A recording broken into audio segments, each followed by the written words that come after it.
যার উপকার করবেন সে আপনার ক্ষতি করতে দাঁড়িয়ে যাবে। যাকে থাকতে দিবেন সে আপনাকে বের করে দেবে। যাকে খাইতে দিবেন সে আপনার খাবার টেনে নিয়ে ফেলবে। একটা কথা মনে রাখবেন, যতই কিছু হোক মানুষের উপকার করবেন, মানুষের পাশে দাঁড়াবেন, এখানের মধ্যে শান্তি আছে।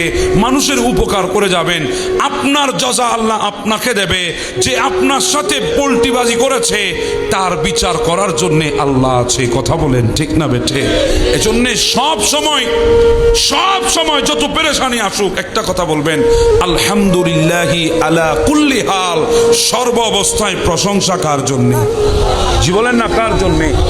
যত বড় বিপদ আসুক, যত বড় মুসিবত আসুক, যত বড় জিনিস নিজের থেকে হারিয়ে যাক, যত বড় আপন মানুষ আপনাকে কষ্ট দিক, সমস্ত অবস্থায় শুধু একটা কথা বলবেন, আলহামদুলিল্লাহি আলা কুল্লি হাল। সর্বাবস্থায় প্রশংসা কার জন্যে? আল্লাহর জন্যে।